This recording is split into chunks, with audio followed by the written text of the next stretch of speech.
ये आकाशवाणी का गोरखपुर केंद्र है। अब आप सुकीर्ति अस्थाना से सुनेंगे प्रादेशिक समाचार।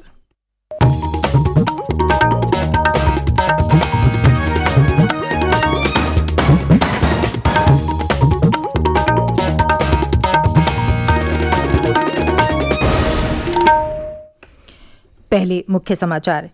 केंद्र सरकार ने पूर्णबंदी 4 मई से 2 और सप्ताह के लिए बढ़ाई, ग्रीन जोन इलाकों में छूट। मुख्यमंत्री योगी आदित्यनाथ ने कहा, दूसरे राज्यों में फंसे सभी प्रवासी श्रमिकों को चरणबद्ध ढंग से प्रदेश वापस लाया जाएगा। प्रदेश में राष्ट्रीय राशन पोर्टेबिलिटी लागू हुई। देश के 15 राज्यों के कार्ड धारक अब राज्य में प्राप्त कर सकेंगे राशन।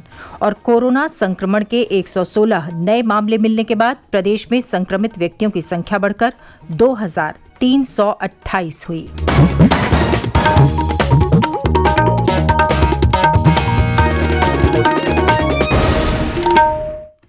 और अब समाचार विस्तार से।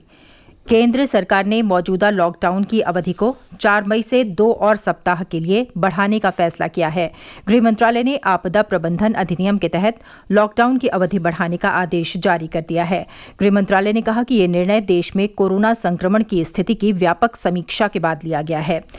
मंत्रालय ने विस्तारित अवधि के दौरान विभिन्न कार्यों के लिए नए दिशा निर्देश भी जारी किए हैं। ये दिशा निर्देश देश के जिलों को रेड, ग्रीन और ऑरेंज जोन में विभक्त करते हुए उनमें निहित जोखिम पर आधारित हैं। इन दिशा निर्देशों में ग्रीन और ऑरेंज जोन वाले जिलों में कई छूट दी गई हैं। ग्रीन जोन वाले जिले वो होंगे जिनमें अब तक या पिछले 21 दिन में कोरोना का कोई मरीज सामने नहीं आया है। रेड जोन वाले जिलों के लिए कोरोना के सक्रिय मामलों की संख्या, कोरोना के पुष्ट मामलों के दोगुनी होने की दर और जांच तथा निगरानी की सीमा को ध्यान में रखा जाएगा। रेड और ग्रीन जोन से बाहर के जिलों को ऑरेंज जोन माना जाएगा। केंद्रीय स्वास्थ्य सचिव प्रीति सूदन ने बताया कि देश के 130 जिलों को रेड जोन, 284 को ऑरेंज जोन और 319 जिलों को ग्रीन जोन में रखा गया है। ग्रीन जोन में प्रतिबंधित गतिविधियों को छोड़कर अन्य सभी गतिविधियां शुरू हो जाएंगी। नए दिशा निर्देशों के अनुसार पूर्णबंदी की विस्तारित अवधि के दौरान हवाई और रेल यातायात तथा मेट्रो और सड़क मार्ग से सामान्य अंतर्राज्यीय परिवहन की अनुमति नहीं होगी। लॉकडाउन के दौरान शिक्षण संस्थाएं, होटल, रेस्तरां और सिनेमा हॉल जैसे भीड़भाड़ वाले इलाके अब नहीं खुलेंगे। किसी सामाजिक, राजनीतिक या धार्मिक उत्सव की भी अनुमति नहीं होगी। मुख्यमंत्री योगी आदित्यनाथ ने विभिन्न राज्यों से लौटे प्रवासी श्रमिकों के साथ कल वीडियो कॉन्फ्रेंसिंग के माध्यम से बातचीत की। मुख्यमंत्री ने कहा कि कई राज्यों में फंसे श्रमिकों की चरणबद्ध ढंग से वापसी कराई जाएगी। घरों तक भेजने से पहले उनके स्वास्थ्य परीक्षण, क्वारंटीन की अवधि में भोजन आदि की व्यवस्था भी सुनिश्चित की जाएगी। उन्होंने कहा कि केंद्र और राज्य सरकार अपने नागरिकों के हितों को सुरक्षित रखने की पूरी व्यवस्था कर रही है। मुख्यमंत्री ने कहा कि प्रदेश के कोविड अस्पतालों में 52,000 बिस्तरों की व्यवस्था कराई जा रही है और इस महीने के अंत तक ये संख्या 1 लाख तक करने की योजना है। उन्होंने कहा कि लगभग 20 लाख श्रमिकों के खाते में 1,000 रुपये की अगली किस्त जमा कराई जा रही है। प्रदेश के मनरेगा मजदूरों को 611 करोड़ रुपए का भुगतान किया गया है तथा 18 करोड़ लोगों को राशन दिया गया है। मुख्यमंत्री ने कहा कि इस संकट की घड़ी में तात्कालिक दिक्कतों में धैर्य बनाए रखकर सभी लोग शासन का सहयोग करें। उन्होंने बताया कि प्रदेश की औद्योगिक इकाइयों और रियल एस्टेट के जारी कामों को फिर से शुरू किया जा रहा है। मुख्यमंत्री ने लोगों से अपील की कि संक्रमण की चेन को तोड़ने के लिए सोशल डिस्टेंसिंग और लॉकडाउन का पालन करके राष्ट्र निर्माण में सहयोग किया जा सकता है। मुख्यमंत्री ने कहा कि श्रमेव जयते के संकल्प के साथ हम इस कठिन दौर से आसानी से निकल सकेंगे। रेल मंत्रालय ने पूर्णबंदी के कारण विभिन्न राज्यों में फंसे कामगारों, तीर्थयात्रियों, पर्यटकों, विद्यार्थियों और अन्य लोगों के लिए श्रमिक स्पेशल रेलगाड़ियां चलाने का फैसला किया है। ये रेलगाड़ियां 2 राज्य सरकारों के अनुरोध पर केवल गंतव्य स्थान पर ही रुकेंगी। इन रेलगाड़ियों के सहज संचालन के लिए नोडल अधिकारियों की नियुक्ति की जाएगी। यात्रियों को संक्रमण मुक्त की गई बसों से स्टेशन लाकर जांच की जाएगी। यात्रा के लिए मास्क पहनना अनिवार्य होगा। इन यात्रियों को भेजने वाली सरकार भोजन और पानी मुहैया कराएगी। गंतव्य स्टेशन पर भी यात्रियों की जांच और संगरोध की व्यवस्था की जाएगी। ये समाचार आप आकाशवाणी गोरखपुर से सुन रहे हैं। अगला समाचार ब्रेक के बाद। Krishna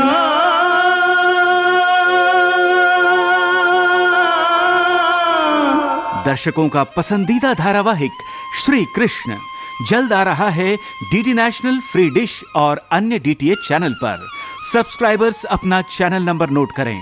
free dish 001, Tata Sky 114, Airtel 148, Sun Direct 302, Videocon D2H 149, Dish TV 193 और डेन 138।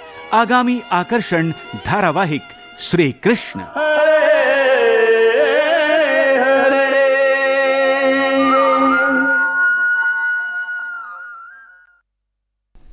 बुलेटिन में आपका फिर स्वागत है। प्रदेश में एक राष्ट्र एक राशन कार्ड योजना के अंतर्गत राष्ट्रीय राशन पोर्टेबिलिटी राज्य की सभी सार्वजनिक वितरण प्रणाली की दुकानों पर कल से लागू हो गई है। राज्य सरकार के इस योजना को लागू करने के बाद अब देश के 15 राज्यों के राशन कार्ड धारक संबंधित राज्य के राशन कार्ड पर प्रदेश की सार्वजनिक वितरण प्रणाली की दुकानों से खाद्यान्न प्राप्त कर सकते हैं। प्रदेश में कोरोना संक्रमण के 116 नए मामले मिले हैं, जिसके बाद राज्य में संक्रमित व्यक्तियों की संख्या बढ़कर 2328 हो गई है। 654 लोग अब तक स्वस्थ हुए हैं और 42 लोगों की मृत्यु हुई है। प्रदेश में सक्रिय मामलों की कुल संख्या 1632 है।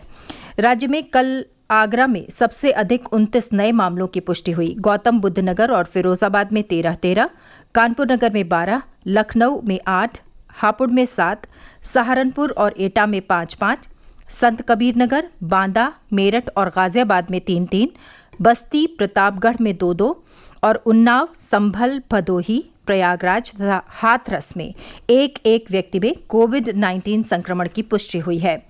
राज्य में कोरोना से संक्रमित होने वाले 104 व्यक्तियों को कल स्वस्थ हो जाने पर अस्पताल से छुट्टी दे दी गई।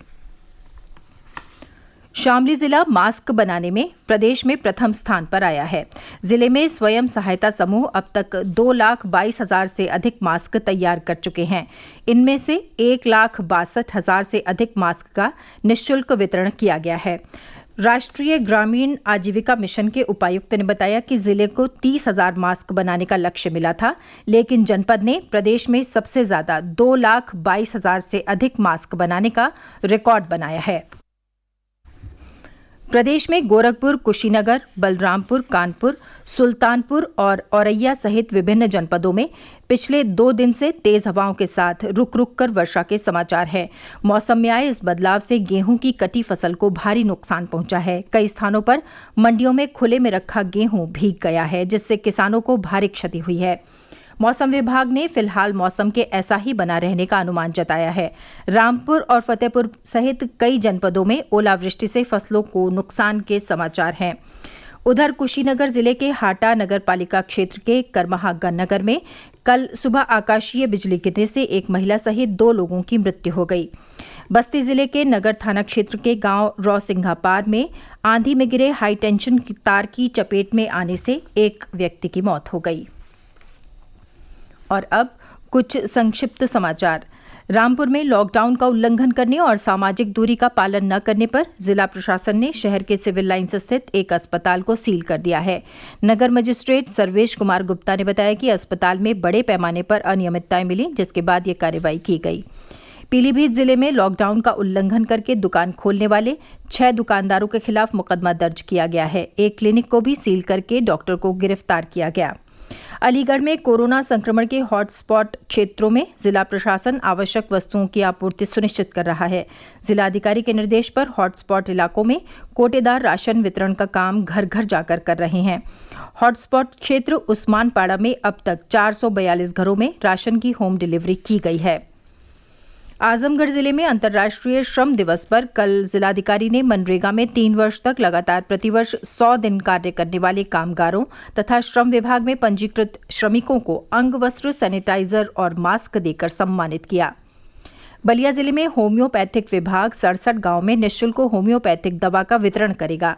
जिला होम्योपैथिक चिकित्सा अधिकारी ने बताया कि शरीर की रोग प्रतिरोधक क्षमता बढ़ाने वाली दवाओं का वितरण आयुष मंत्रालय की ओर से जारी दिशा निर्देशों के अनुसार किया जाएगा।